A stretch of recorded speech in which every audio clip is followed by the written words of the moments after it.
Hello, all. Welcome back to Synthesis with the School of Smirk, where we connect, show the relationships and the integral connections between art and religion, between the abstract world and the physical world as it is when including infinity or limitlessness, um, between mythology and spirituality, etc. Um, in all of these and with the School of Smirk, we do this primarily. What I'm going to introduce today will be the opening of a series of videos which um, connects the function of religion to the function of art, um, by in each video touching on a series of manners of connection. So let me explain what I'm talking about with specifics. So first of all, in all of these, the primary thing, and we'll be reminded in each video, is that we're going to touch on the overarching subject matter. Um, that is infinity and its implications as the offering of all religions, um, infinity as the central metaphysical premise of all spiritualities, or limitlessness, or endlessness, um, or oneness. Infinity as that aspect of our surroundings or our universe noticed, which has put us in our human particular degree of consciousness, and required of us the function of religion in order to overcome the apparent contradiction with irrefutable particularity that infinity seems to have.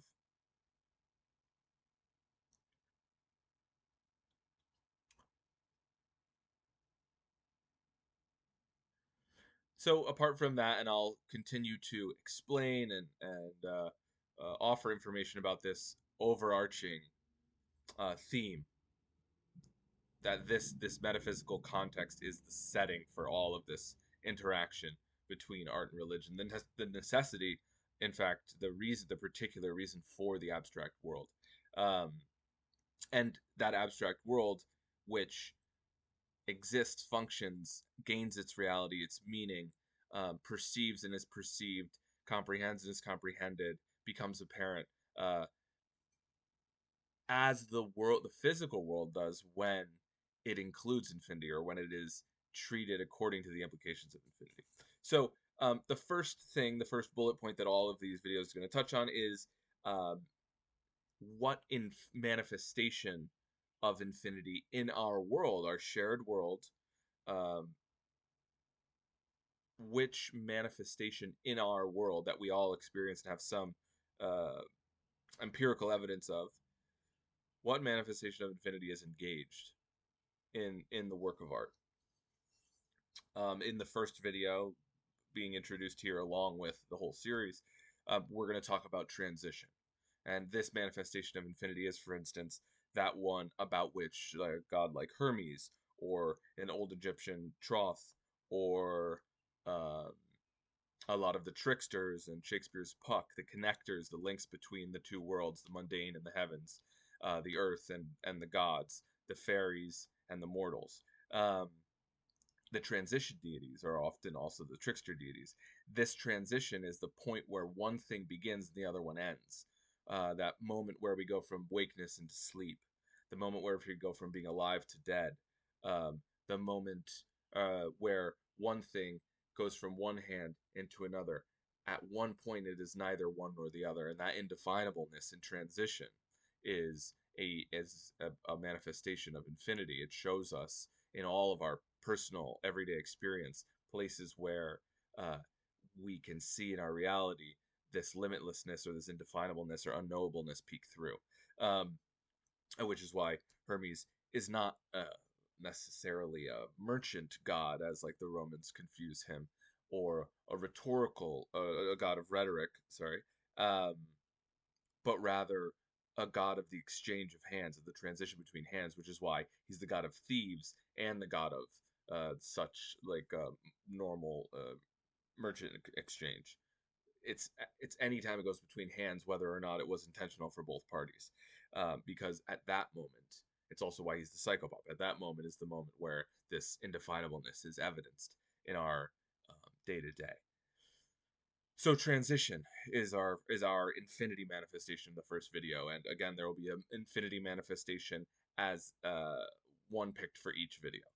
There are many manifestations of infinity in our world, which we've always taken account of as humans, and which has created our human particular circumstances. Not a condition negative. The human condition is not a negative thing. It's something that needs to be observed and then engaged. In fact, we can only be truly human when we fully engage our human particular condition and state. So the second point, the second thing that's going to be included in all the videos is the abstract representation and or examples of abstract representations of transition in art. So for transition, we could first use Durer's prayer hands, the very famous prayer hands that maybe you've seen before, um, and also prayer hands as they're used in many practices, but in particular in qigong. And I'll explain how this in the abstract two hands that meet like this themselves hold a point where somewhere in there it stops being one hand and starts being the other hand, and that's a point that we cannot, with our immediate imperfect senses, perceive. So we in the abstract of movement embody that indefinableness and hold it and observe it when we make prayer hands. So that's one abstract representation is prayer hands in like the movement prayer of qigong, or in the visual art, the drawn prayer hands. And then Hermes as a creation of the Greek god system. Um, this psychopomp um, also is the message passer, uh, which is this idea that at what point is the thing that I'm saying, starting in here, coming out here, actually energy itself, so also energy equivalence embodying, at what point does this thing become your thought entering into your head? So Hermes is our second abstract representation of the manifestation of infinity called transition in art. The third thing that we're going to touch on in all these videos is the implications of infinity addressed. So there are implications to infinity, and this is one of religion's functions, not only to offer us a path to recognizing this crucial metaphysical context, circumstance surrounding our reality, but then also to guide us to increasingly perceiving and autonomously justifying the implications. What are the implications of this greater perspective that requalifies everything? It entirely changes the qualifications, the value system, redefines good and bad, life and death. So, what are the implications of infinity? Uh, these will be shared in many of them, but we might find that we dive further into certain implications or into more subtle or more general implications of infinity in different videos, whether we're addressing different works of art or different manifestations of infinity. Um, so one could be uniqueness is just an irrefutably particular way that each thing is related to all other things in an ever-changing plexus. And so it's a way of being related or meaningfully connected to all other things, irrefutably particularly, but all of those other things are always changing. And so what we see is that the irrefutably particular, what something uniquely is itself always changing. And so we find our path to the limitless in the specific. Another implication of infinity addressed in the artworks that we're going to delve into would be that in an infinite plexus, all things of every type, state, nature, appearance, aspect, whatever they may be, all things have an equally limitless potential for meaning and value and consequence and truth, according to the fact that the previous point that their irrefutable particularity, their uniqueness is always changing, and it's always only defined by relationship to other things. Let's see what another one is. Another implication of infinity is that all things of every type, state, nature, appearance, are themselves, in an infinite context, part of the same thing. They're all part, we are all part of the most miraculous thing. We're just different parts of it. We're appendages of whatever the greatest, most miraculous thing is. And according to that too, if you follow that logic, we're also all at one. We're all part of the same thing and all part of the greatest thing. And because of this, all things are at one with the self. We can feel connected to and at one with them, um, reconciled with them, but also that we can justify very easily all of them as praiseworthy. They have limitless potential for meaning and truth and value and consequence, and they are themselves part of whatever the greatest thing is that we can think of.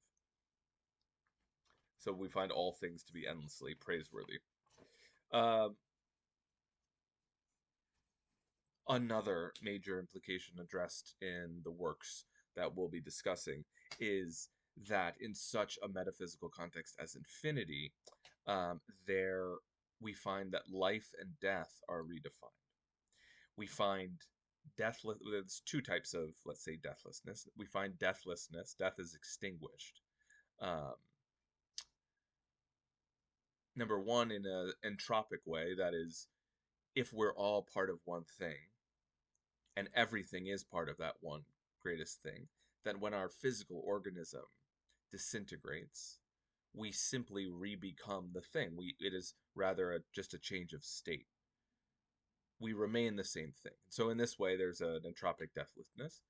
And then there is an immortality in the written word, something which has been uh, pervades many, almost all religions in one way or another, all spiritualities, all god systems in one way or another, but um, was particularly loudly and clearly proclaimed by the Abrahamic religions, and that is that if, let me actually jump back a touch. We're talking about death being redefined. Also, life has been redefined. So, in this infinite circumstance, metaphysical context in which all things of every type, state, nature have equally limitless potential, energy is equivocated. And so, the thought, which is itself just energy, is as real as potential holding and meaningful and consequential as anything else. Energy is equivocated to matter.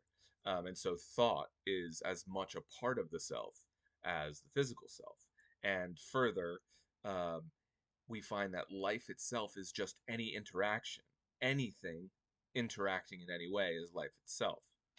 So we see that the energy of self, the real self, which is your unique thought, if recorded,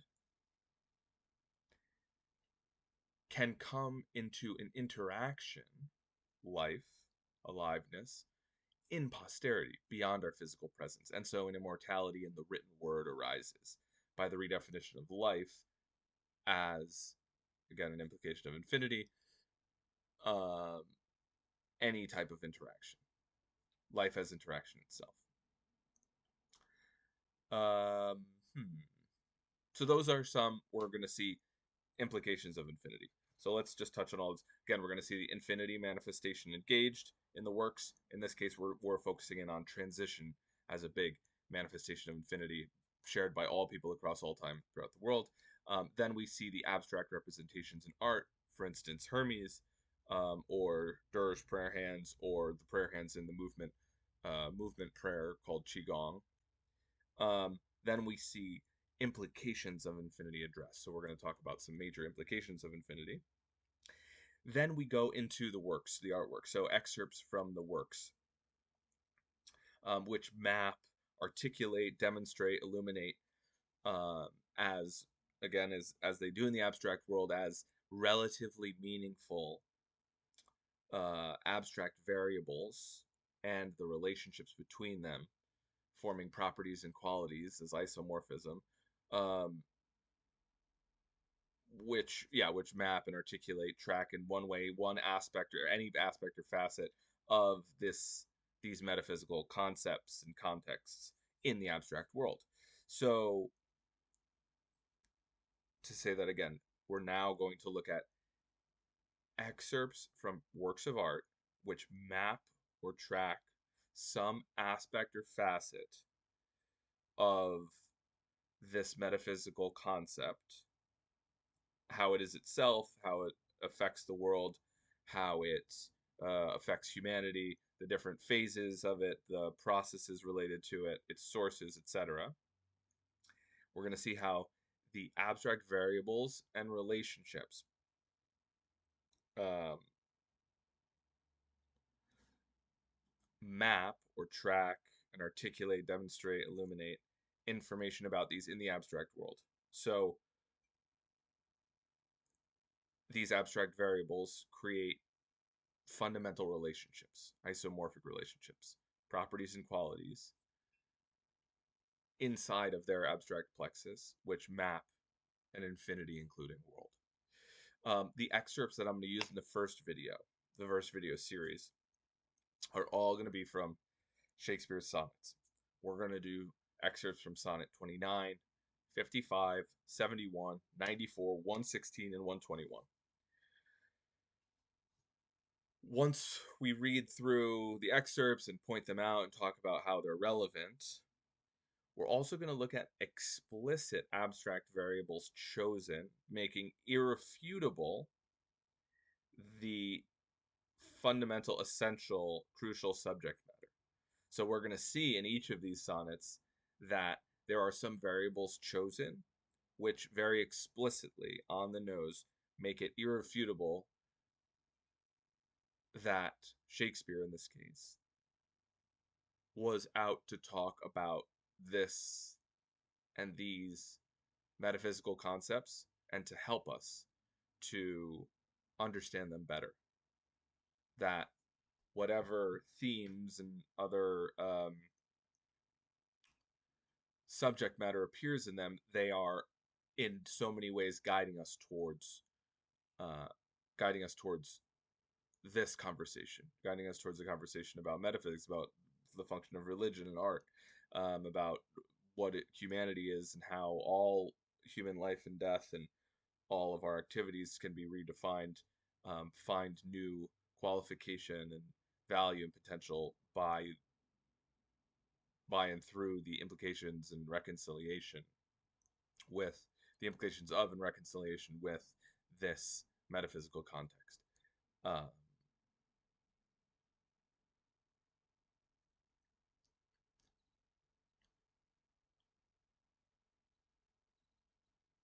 again, we're seeing how artists, prophets, or teachers, messengers, apostles, how entire cultures across generations, how all of these, and then the artist prophets, the artists who are explicitly addressing these metaphysical contexts through um, an art form that led them to their realizations to be shared. How all of these, from one side or the other, require the other. That religion or spirituality or the god systems require the abstract world, and how the abstract world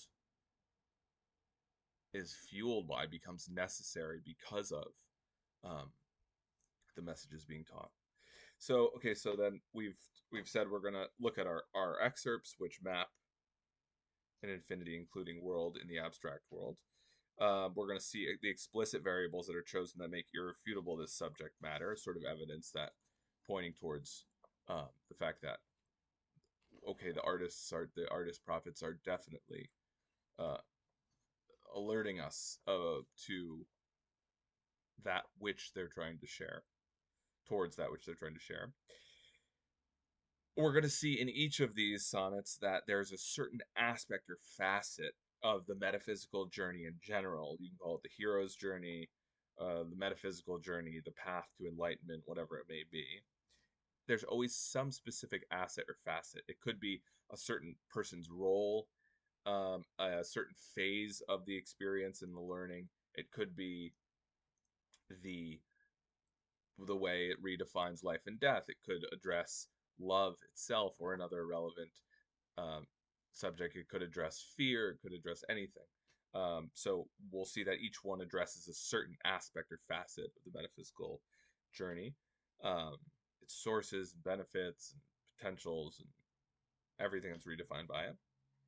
And then we'll wrap things up by showing a couple fun mappings or trackings of infinity in other art forms. This view from other aspects can support or clarify by exposing that which is common between them, what we're talking about.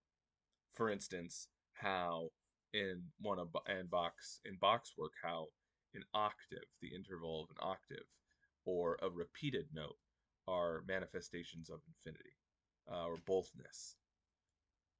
By boldness or indefinableness, how an asterisk in the works of Miro um, are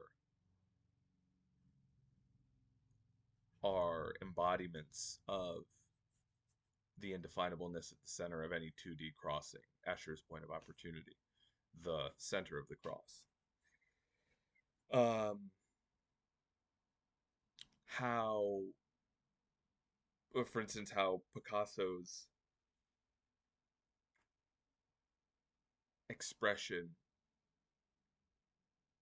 how Picasso achieves limitless and unique expression um,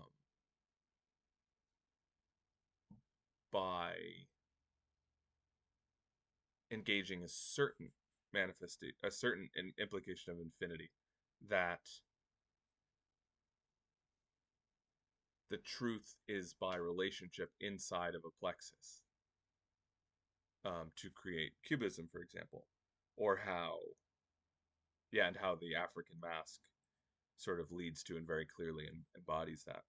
So we'll look at these additional mappings and trackings of infinity in other art forms to help us understand, okay, maybe to clarify how to see how Shakespeare would have done it using literature. Just another type of abstract variable, words instead of lines, instead of colors or shapes, instead of sounds and pitches. Um, how each of these abstract worlds actually acts the same as the other ones, just using different variables in a different abstract setting, whether it's a room or a canvas. Um, or a piece of paper. Okay, well, thank you. That's a quick introduction to what we're going to get into over the next couple weeks. Thanks for joining.